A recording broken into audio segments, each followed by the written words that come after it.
Thank you Jesus. धन्यवाद करते हैं खुदा परमेश्वर, धन्यवाद करते हैं आप फादर गॉड, हमारे पाप अपराध माफ कर दे परमेश्वर। हमने तेरे विरुद्ध किए हुए गलतियों के लिए माफी मांगते हैं खुदा, जो तो हमें वार्निंग देता है खुदा, उस वार्निंग को ना मानते हुए हमने पाप करके खुदा तुझे दुखी किया है, हमको माफ़ कर दे खुदा परमेश्वर। पिता परमेश्वर, तेरे योजना के अंदर हमको ले खुदा, तू जिस रास्ते से हमको चला रहा था उसी रास्ते में हमको लेकर चल पिता परमेश्वर, और हम तेरे आज्ञा को मानने के लिए तैयार है पिता। तूने कहा चाहे तेरे पाप खून के लाल दाग के धब्बों के समान क्यों न रहे, मैं तुझे इनके समान शुद्ध बनाऊंगा पिता परमेश्वर। हमारे कितने ही दोष, कितने ही जटिल गुनाह क्यों ना हो खुदा परमेश्वर, अगर हमने उससे मन फेर लिया तो तू हमें माफ़ करने के लिए विश्वास योग्य परमेश्वर है। हमें माफ़ करने का तेरे पास अधिकार है। हम माफ़ी मांगते हैं पिता, और हम तेरे रास्ते चलने के लिए पिता अपने आप को समर्पित करते हैं। थैंक यू फादर, धन्यवाद करते हैं पिता परमेश्वर। Thank you Jesus. मैंने ये प्रार्थना इसीलिए किया है क्योंकि मैं बाइबल स्टडी कर रही थी अपने पर्सनल वे से, जस्ट एक परमेश्वर के साथ मुझे ऐसे ही बैठ जाना था, कोई कारण नहीं था, कोई डिमांड नहीं है परमेश्वर के साथ बैठने का। और मैंने शुरुआत में ही ये परमेश्वर से पाया कि जब तू बाइबल पढ़ती है तब तू यीशु मसीह को ढूंढने के लिए निकलती है। और मुझे सॉन्ग्स ऑफ सोलोमन जो है श्रेष्ठ गीत, उसके अंदर मैं चली गई। एक्चुअली मुझे समझ में नहीं आ रहा था कि मैं परमेश्वर को ढूंढने निकलती हूँ, बाइबल पढ़ती हूँ तो ये परमेश्वर मुझे कहाँ लेकर जा रहा है, मुझे समझ में नहीं आ रहा था, क्योंकि मेरे पास कोई वचन नहीं था इस टॉपिक के ऊपर। तो ये टॉपिक को परमेश्वर ने सॉन्ग्स ऑफ सुलेमान के अंदर मुझे लेकर गया। वहाँ पर जब मैं उसका इंट्रोडक्शन पढ़ा, क्योंकि श्रेष्ठ गीत ऐसा है कि मुझे तो ऐसे लगा कि अब मैंने पहले उसी में से परमेश्वर को ढूंढना है, क्योंकि वो एक एरिया है जो मुझे कभी समझ में ही नहीं आता है। ओके, क्या चल रहा है उसके अंदर वो मुझे समझ में ही नहीं आता है। ओके, तो मैंने बोला चलो यहाँ से ही शुरू कर देते हैं। तो मैंने उसका इंट्रोडक्टरी पार्ट पढ़ा। तो मेरे पास जो स्टडी बाइबल है उसके अंदर थियोलॉजिकली जो कमेंट्रीज रहते हैं, उस कमेंट्री में से मैंने वो पढ़ा कि वो कलसिया के बारे में है। प्रभु यीशु मसीह उनके साथ बात करता है, परमेश्वर उनके बीच में काम कर रहा होता है, ये सारी चीज़ें हैं वहाँ पर। और मैंने वहाँ पर देखा कि ये सुलेमान ने लिखा हुआ है। तो ये गीत के बारे में एकदम शुरुआत में ही प्रेफर्ड रेफरेंस बोल के दिया जाता है वचन, तो वहाँ पे उसका कनेक्शन रहता है कि ये सुलेमान कौन है। तो मैंने वो वचन को उठा लिया, पहले राजाओं की पुस्तक में से वो वचन को मैंने उठा लिया। पहले राजाओं की पुस्तक 4 अध्याय का 32 वचन है, लेकिन मैंने वो पूरा ही पढ़ लिया 29 वचन के साथ। ओके, जब मैंने उसको पढ़ने को लिया तो मुझे परमेश्वर ने बोला कि ये जो सुलेमान राजा था, इसको मैंने, परमेश्वर कहता है कि परमेश्वर ने उसको ज्ञान बुद्धि समझ दे दिया था। वहाँ पर ज्ञान का बात नहीं बोला है, समझ का भी बात नहीं बोला है, वहाँ पर बुद्धि का बात बोला है, यानी विजडम का बात बोला है। विजडम एक्चुअली एग्जीक्यूट करना पड़ता है। विजडम यानी बुद्धि, बुद्धि को एग्जीक्यूट करना पड़ता है, मैनिफेस्ट करना पड़ता है। जैसे एक एग्जाम्पल के लिए, आपको ज्ञान है चाय कैसे बनाना है। ओके, आपको समझ है कि चाय पीने से स्ट्रेस ख़त्म हो जाता है, स्ट्रेस कम हो जाता है, या ब्लैक टी पीने से आपका बीपी में कुछ चेंजेस रहता है, अच्छी हेल्थ रहती है। चाय का महत्व आपको पता है, चाय कैसे बनाना है वो भी पता है, यानी आपको ज्ञान भी है, और चाय क्यों पीना चाहिए इसकी समझ भी है आपके पास। ओके, अब आपका अगर किसी को एडिक्शन है चाय का, तो वो अगर चाय नहीं पिया तो उसको पता है हेडेक होता है, या डिजीनेस लगता है, या आलस्य लगता है, तो उसको ज्ञान तो है कि ये मुझे क्यों हो रहा है, क्योंकि मैंने चाय नहीं पिया है आज। उसको पता तो है, ज्ञान है कि उसको चाय पीने की ज़रूरत है। ओके, समझ भी है कि उसका हेडेक चाय पीने से निकल जाएगा, क्योंकि चाय ना पीने की वजह से ही उसका कोई तो ऐसा चेंजेस है लाइफ में। तो फिर अगर उसको बनाना मालूम है, कैसे चाय बनाई जाती है, कैसे पी जाती है, ओके, या फिर किसी स्टॉल पर जाकर कैसे चाय खरीद कर पिया जाता है, अगर उसको मालूम है ये बात, ओके, ये जानकारी सब है, लेकिन अगर उसको वो कृतियों में उतारेगा नहीं, अगर वहाँ पर स्टॉल नहीं है, अगर वहाँ पर चाय पत्ती नहीं है, अगर वहाँ पर गैस स्टोव नहीं है, अगर कोई इलेक्ट्रिक चाय बनाने वाला केटल नहीं है, चाय के सामान नहीं है, ओके, तो उसकी जानकारी रहते हुए भी उसको काम नहीं आएगा वो। ओके, तो हम मसीहों का वैसे ही है, हमको जानकारी बहुत है, हमारे पास बहुत जानकारी है और हमको समझ भी है, लेकिन मैनिफेस्ट करने के लिए हमारे पास हथियार नहीं है। समझ में आया? अगर वो जानता है तो अब उसको एक काम करना पड़ेगा कि उसको जो चीज़ें है उसको प्राप्त करना पड़ेगा।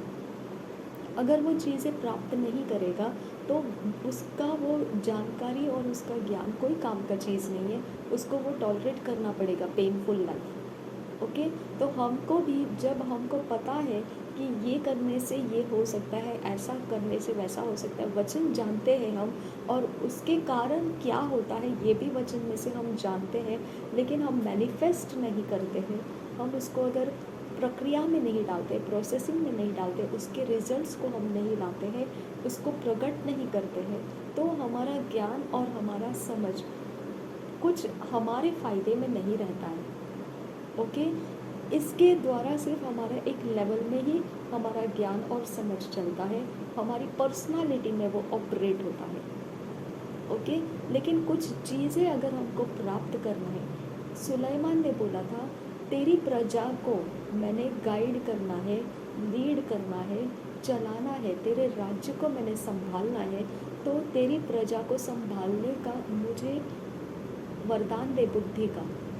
ओके, तो याकूब के पत्री में भी यही बोला था कि परमेश्वर बुद्धि देता है और मांगने वाले को देता है, और वो बिना बिना कॉम्प्रोमाइज़ देता है, अनकॉम्प्रोमाइजिंगली वो, अनकंडीशनली अनकॉम्प्रोमाइजिंगली वो बुद्धि देता है, सेंटमेंट देता है, वो भरपूर देता है। ओके, तो इसके लिए परमेश्वर का बुद्धि जो है वो, अगर आप नीति वचन पढ़ोगे, सुलेमान के ही नीति वचन है। ओके, सुलेमान ने ही लिखा हुआ नीति वचन है, तो नीति वचन में हम देख पाएंगे कि उसका बुद्धि उसको कैसे क्या सिखाया था, पर्सनालिटी सिखाया था। नीति वचन में पर्सनालिटी है जिसको हम प्राण बोलते हैं। ओके, प्राण में एटीट्यूड्स रहता है, बिहेव्स रहता है, प्राण में हमारी पर्सनालिटी छुपी हुई रहती है। ओके, उस पर्सनालिटी को हम नहीं जानते हैं, लेकिन जब हम वो काम कर जाते हैं तब पता चलता है कि ये हमारी पर्सनालिटी में था। ओके, तो ये पर्सनालिटी हमारे अंदर का क्या क्या है, इस पर्सनालिटी के अंदर आपके मैनिफेस्टेशन में से समझ सकते हैं, आपके प्रकट होने से समझ में आता है कि आपके हार्ट में, आपके हृदय में, आपके ब्लड में क्या क्वालिटी छिपी हुई है। ओके, तो ये एरिया ऑफ लाइफ आपको एक मैं लेकर आ रही हूँ सामने कि परमेश्वर से उसने मांगा था कि मुझे बुद्धि दे, तो वो बुद्धि इतना प्राप्त किया था कि उसने मैंने 4 अध्याय से लेकर 11 के अध्याय तक, मैंने अंत तक मैंने देखा क्या क्या हो रहा था उसके साथ। ओके, तो उसने बुद्धि इतना ज़्यादा उसका हो गया कि वो बुद्धि को इम्पोर्टेंस दिया, जैसे हव्वा ने फल को इम्पोर्टेंस दिया, परमेश्वर की आज्ञा को नहीं, वैसे ही सुलेमान ने भी वो बुद्धि को इम्पोर्टेंस दिया और परमेश्वर के वार्निंग को नहीं। परमेश्वर ने बोला, मैंने 2 बार उसको वार्निंग दिया, 2 बार मैं उसका सामना किया हूँ, मैं उसको दिखाई दिया हूँ, मैं उसको बता चुका हूँ, मैंने उसका सामना किया है, मैंने उसके साथ बात किया है, 2 बार मैंने आमने सामने उससे बात किया है कि तू ये मत कर, ओके। लेकिन उसने उसको माना नहीं। समझ में आया? तो बुद्धि इतनी डेंजरस चीज़ है। अगर हम बुद्धि से काम करना चाहते हैं तो बुद्धि एक अपने अंदर ही गॉड का स्टैंड ले लेती है, ओके। यहाँ से हम समझ सकते हैं, अगर हव्वा बुद्धि के पीछे चली गई थी, ओके, अगर वो परमेश्वर के समान बनना चाहती थी, यानी परमेश्वर बुद्धि के लिए उसके काम जो है वो हम लोग क्या बोलते हैं कि उसके बुद्धि के कार्य, उसके हस्तकला है, ओके। तो ये सारी चीज़ें जब हम देखते हैं कि बीमार कैसे चंगे हो जाते हैं, ये कैसे हो जाता है, प्रोफेसी कैसे हो जाती है, जब हम देखते हैं ये बुद्धि का काम है, परमेश्वर की बुद्धि है, ये उसको पता है वो क्या कर रहा है, कैसे कर रहा है, हम सिर्फ उसमें इस्तेमाल हो रहे हैं, ओके। लेकिन परमेश्वर का इस बुद्धि के अनुसार जब हमको करने का चांस मिलता है तो हमारे पास वो एक ऐसा मैदान रहता है जिसके अंदर बुद्धि हमारी लीडर बन जाती है, ओके। बुद्धि हमारी लीडर बन जाती है और परमेश्वर हमको छोड़ देता है, उसकी लीडरशिप के नीचे ओबे करने के लिए छोड़ देता है हमको, ओके। वो आकर हमको रोकता नहीं है क्योंकि उसने खुद ही बुद्धि को दिया है, तो अब बुद्धि उसको आगे लीड करेगी। समझ में आया? अब ये लीड करते समय वो बुद्धि का लीडिंग आपको यहाँ समझ में आना चाहिए, ओके। बुद्धि का लीडिंग आपको समझ में आना चाहिए। मैं आपको बहुत गहराई से बता रही हूँ, बुद्धि का लीडिंग को आपको समझ में आना चाहिए। मैं बहुत बहुत दबाव दे के आपको ये बात को बता रही हूँ, बुद्धि का लीडिंग को आपको समझ में आना चाहिए। वहाँ से परमेश्वर हट जाता है, वहाँ पर हमारी जिम्मेदारी बनती है हम बुद्धि के लीडिंग में वही करें जो परमेश्वर चाहता है। जहाँ पर परमेश्वर हमको रुकने के लिए कहता है, हमको रुक जाना है। हालेलुया। बहुत खतरनाक एरिया है बुद्धि का, ओके। बहुत खतरनाक, बहुत डेंजरस है। उसके बहाव में बहते नहीं जाना है। बुद्धि आने से हमारी कीर्ति बढ़ जाती है क्योंकि लोग हमारी बुद्धि की चर्चाएं करते हैं। लोग अपने कठिन कठिन समयों को हमारे सामने लाकर हमारे बुद्धि के गुणों को परखते हैं, ओके। क्या इसके पास मेरे इस काम का हल है या नहीं? क्या पॉलिटिक्स के बारे में मेरा कुछ इसके पास हल है? क्या मेरे मैरिज सिचुएशन के बारे में इसके पास कोई हल है? क्या मेरे इस कंट्री के बारे में इसके पास कोई हल है? क्या मेरे इस हॉस्पिटल के बारे में इसके पास कोई हल है? क्या मेरे कोई वकालत के जॉब के बारे में इसके पास कोई हल है? क्या अदालत के सीट पर बैठे हुए जज जो है उनकी अगर कोई समस्या है जो वो लोगों से शेयर नहीं कर सकते हैं, अदालत के मामले के बारे में है, वो बखेड़ा हो सकता है, वो भी एक बार सोच सकते हैं क्या इसके पास मेरा इस एरिया ऑफ लाइफ का कोई हल है? तो ये कठिन प्रश्न है, ये कठिन समस्याएं हैं, ये कठिन लाइफ सिचुएशंस हैं, ओके। तो जिसको परमेश्वर का बुद्धि प्राप्त होता है उसको वो परखने के लिए आ जाते हैं, ओके। क्या तू मेरा ये प्रॉब्लम सॉल्व कर सकता है? क्या तू मेरी ये लाइफ सिचुएशन का कुछ कर सकता है? क्या तू ये मेरे बीमारी का कुछ कर सकता है? ओके।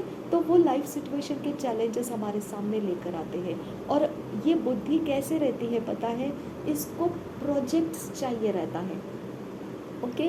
बुद्धि को प्रोजेक्ट्स चाहिए रहता है। जैसे ही प्रोजेक्ट्स मिल जाता है बुद्धि काम करना स्टार्ट कर देती है क्योंकि उसको पता है इसमें क्या करना है क्या नहीं करना है। उस बुद्धि का एग्जीक्यूटर सिर्फ हमको बनना पड़ता है, उस बुद्धि को शूट करने वाला सिर्फ हमको बनना पड़ता है, उस बुद्धि को काम करने के लिए, मैनिफेस्ट करने के लिए डालने वाला इंसान चाहिए। समझ में आया? उस बुद्धि को सवाल जवाब वाले लोग नहीं चाहिए, उस बुद्धि को चाहिए कि बस तूने काम करना स्टार्ट कर दे, ओके। तो बुद्धि हमारा प्रभु बन जाता है, बुद्धि हमारा लीडर बन जाता है, अगुवा बन जाता है। इस बुद्धि के आड़े अगर कोई आता है तो वो उसको पसंद नहीं आता है। बुद्धि अपने आप में एक लीडर बन जाता है। समझ में आया? अब इस एरिया ऑफ लाइफ में अगर हम बुद्धि को लेकर चल रहे हैं, हमको परमेश्वर का बुद्धि मिल गया है, हम उस बुद्धि के अनुसार हमारे पर्सनालिटी में डेवलप होते जा रहे हैं, तो हमारे आड़े अगर इस बुद्धि को कोई चैलेंज करेगा कि हम ये बुद्धि को छोड़ें, तो ये बुद्धि मानती नहीं है माय डियर फ्रेंड्स। ओके, ये रिबेल करती है। ओके, क्योंकि बुद्धि का स्पीड है, वो बुद्धि वो स्पीड में चलती है। हालेलुया। वो अपने आप को गॉड मानते हुए चलती है, वो अपने आप को हमारी जिम्मेदारी है उसके पास ये जानते हुए चलती है। वो हमको उस एरिया ऑफ लाइफ में जो बुद्धि की एरिया रहती है उसके अंदर वो हमको सब कुछ प्राप्त करने की कुव्वत रहती है, और हम उस कुव्वत में चलते जाते हैं, चलते जाते हैं, चलते जाते हैं। वो इतना ज़्यादा हमारा उसके साथ चलना रहता है कि हमको परमेश्वर की ज़रूरत नहीं लगती है। ओके, और जब परमेश्वर बोलता है कि मत करो तो हम मानते नहीं हैं। मुझे परमेश्वर का अभिषेक इतना ज़्यादा, इतना ओवरफ्लोइंग था कि मैं हर जगह में मेरे साथ ऑयल और वाटर लेकर जाती थी, सब जगह में, एनी टाइम एनीवेयर। अभी मैं लेकर नहीं जाती हूँ। ओके, लेकिन ये ऑयल और वाटर हर जगह मेरे पास रहता था। यीशु मसीह का लहू और यीशु मसीह का पवित्र आत्मा का स्पर्श, टच पॉइंट। ओके, तो ये एरिया मेरे पास, ये मैंने किसी अभिषिक्त दास और दासियों के द्वारा लेकर किया हुआ ऐसा नहीं लेकर जाती थी। मैं खुद अपने प्रेयर को उठाकर उसके ऊपर परमेश्वर को मांगती थी, ये तेरा लहू है, ये तेरा आत्मा से मुझे कांटेक्ट करने वाला कांटेक्ट पॉइंट है, अब तो काम करना है। ओके, और जब कभी मेरे पास ये दोनों मिक्स करके रखा हुआ होता है और जब मैं आते जाती हूँ तो मुझे यहाँ का इवल पावर्स बहुत ज़्यादा रिबेलियस है। ओके, रिबेलियस रहते हैं इवल पावर्स, तो मुझे उनके सामने इसको इस्तेमाल करना पड़ता था। तो ये इस्तेमाल करते वक्त मेरा ऐसा हो गया ना कि मैं उसके कंट्रोल में हो गई यूज़ करने की। ओके, मेरे हाथ को जैसे एक हैबिट पड़ गया, यहाँ डाल दो, वहाँ डाल दो, वहाँ डाल दो, वहाँ डाल दो, इधर डाल दो, उधर डाल दो, क्योंकि मुझे इतना सीक्रेट्स मालूम पड़ गया था इवल स्पिरिट्स का कि मैं समझ गई थी ये कुछ भी बिना इवल स्पिरिट का नहीं है। तो मैं ये देखती थी क्या परखते बैठना है इसमें है या नहीं, बस फेंकते जाओ, परमेश्वर काम करता जाएगा। और एक दिन ऐसा हुआ कि मैं ऐसे ऑटो में से जा रही थी और एक कलसिया के सामने, कलसिया मतलब डिनोमिनेशन चर्च है वो, लेकिन उसके सामने से मेरी ऑटो जा रही थी। और मैं हमेशा अगर पैदल भी चल रही हूँ तो मैं हमेशा ऐसे ही स्प्रिंकल करते हुए जाती थी। ओके, क्योंकि मुझे पता है यहाँ के इविल पावर्स कैसे ऑपरेट होते हैं। तो मैं ऑटो में से भी वही करते हुए जा रही थी, और उस जगह से जब मैं जाने के लिए निकल रही थी तभी परमेश्वर ने बोला मत कर।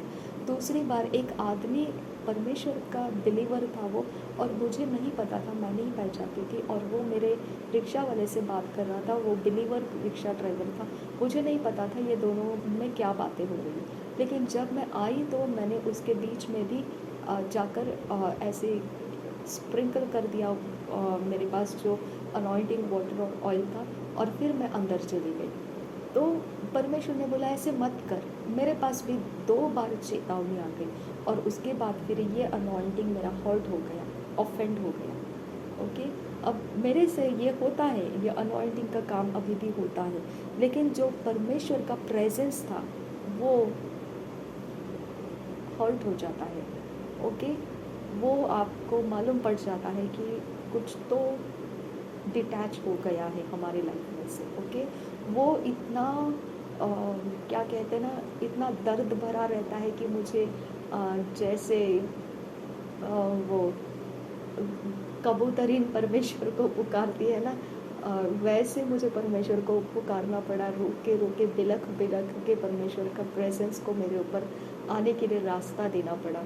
और फिर मैं सुधर गई कि नहीं नहीं नहीं, अभिषेक का काम आसान नहीं है, अभिषेक को संभालना पड़ता है। ओके, जब परमेश्वर का काम हो रहा होता है तो उसको संभालना पड़ता है, और उस अभिषेक का कदर करना पड़ता है, उसके वैल्यू को समझना पड़ता है। ओके, और उसके अधीन होना पड़ता है, उसके अधीन होना पड़ता है। परमेश्वर का प्रेजेंस हमको बोलता है, ओके, कि ये मत करो, तो हमको नहीं करना है। हमारे पास बुद्धि का वरदान है, इसका मतलब हम वो कर सकते हैं, ऐसा है। लेकिन जब परमेश्वर आड़े आता है और बोलता है ये मत करो, तो हमको बुद्धि का नहीं सुनना है, हमको परमेश्वर का सुनना है। क्योंकि हमारा बुद्धि प्रभुता ले चुका है, हम बुद्धि के द्वारा मैनिफेस्ट होते जा रहे हैं, हमारी पर्सनालिटी मैनिफेस्ट होते जा रही है। लेकिन जब परमेश्वर आड़े आ जाता है बुद्धि के, ओके, कि नहीं ये तुझे नहीं करना है, मैं जानता हूँ तेरे लिए ये जायज़ है, तेरी बुद्धि ये कर सकती है, लेकिन मैं तुझे कह रहा हूँ ये मत कर, तो हमको वहाँ रुक जाना है।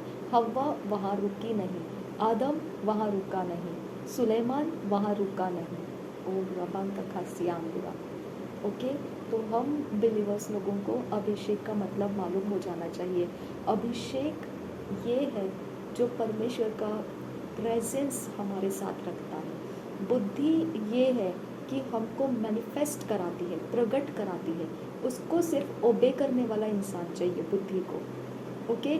मुझे बुद्धि ने बहुत हेल्प किया है, बहुत ज़्यादा, और मैं हेल्प लेते रही बुद्धि का, क्योंकि बुद्धि परमेश्वर दे रहा है किस तरह से इविल पावर्स के साथ फाइट करना है, किस तरह से विकेडनेस को फाइट करना है। कितना भी जटिल जादू टोना क्यों ना हो, कितना भी भयंकर कैसा भी क्यों ना हो, परमेश्वर का बुद्धि जब काम करने लगता है बहुत डिफरेंट हो जाता है सब कुछ, ओके। हमको मेहनत नहीं रहता है, मेहनत होती है, बुद्धि मेहनत करवाती है, ओके, हार्ड वर्क रहता है वो, लेकिन वो श्योर शॉट फाइनल एंड हमारा सक्सेस में निकलता है। श्योर शॉट है, श्योर शॉट 100% सक्सेस के रास्ते से निकलता है, ओके। तो इसके लिए बुद्धि का हम मानना है ज़रूरी है, ओके। लेकिन जब उपस्थिति परमेश्वर की हमको बताती है, परमेश्वर का उपस्थिति जब हमको बताता है, ओके, परमेश्वर का प्रेजेंस जब हमको बताता है, वो बहुत जेंटल वे से हमको बताता है, ओके। वो बहुत नम्रता से, जेंटल वे से, एकदम भावुक तरीके से हमको बताता है, एकदम सॉफ्ट हार्टेडली वो हमको बताता है, ओके। जैसे हमको एकदम उसके एनवायरनमेंट में उसने हमको ले लिया और फिर वो हमको बताता है। एक छोटे बच्चे को जैसे अपने पास लेकर फिर उसको हम बताते हैं, उस तरह से परमेश्वर का प्रेजेंस हमको बताता है ये नहीं करना है, ओके। वो डेंजरस जोन है, वहाँ पे बुद्धि रिपेल करती है, ओके। वहाँ पर बुद्धि आगे निकल जाती है, वो प्रेजेंस को वो समझती नहीं है, ओके। तो यहाँ पे हमको फैसला करना होता है कि हमने बुद्धि है, लेकिन हमको प्रेजेंस को महत्व देना है, बुद्धि को नहीं।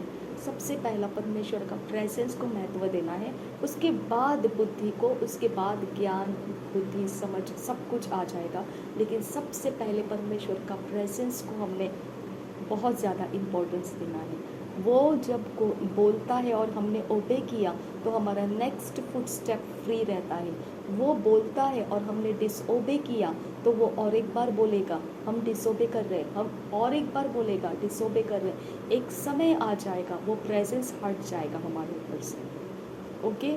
तो ये सुलेमान की बुद्धि से वो रोका नहीं, बुद्धि उसको दौड़ाते गई, परमेश्वर का वार्निंग वो सुन नहीं पाया, वो बुद्धि के पकड़ में इतना बह निकला, जो परमेश्वर ने नहीं कहा था वो सब करके बैठ गया।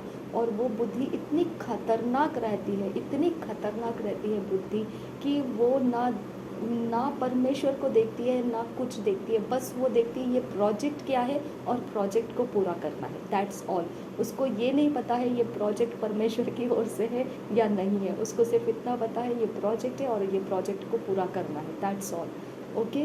तो वो अपना काम करते रहती है, इसके लिए उसके चंगुल में जाकर हमने कुछ नहीं करना है, परमेश्वर का प्रेजेंस में हमने करना है, ओके। आप गीत गाओ, परमेश्वर का प्रेजेंस है तो गाओ, अगर प्रेजेंस नहीं है तो छोड़ दो, ओके। पुलपिट छोड़ दो, फालतू के कुछ मत करो, छोड़ दो पुलपिट को, ओके। अगर परमेश्वर का प्रेजेंस है तो, ओके। आपके ज्ञान, बुद्धि, समझ से आप अगर डेकोरेट कर रहे हैं कुछ भी और पुलपिट पर ला रहे हो, छोड़ दो उसको।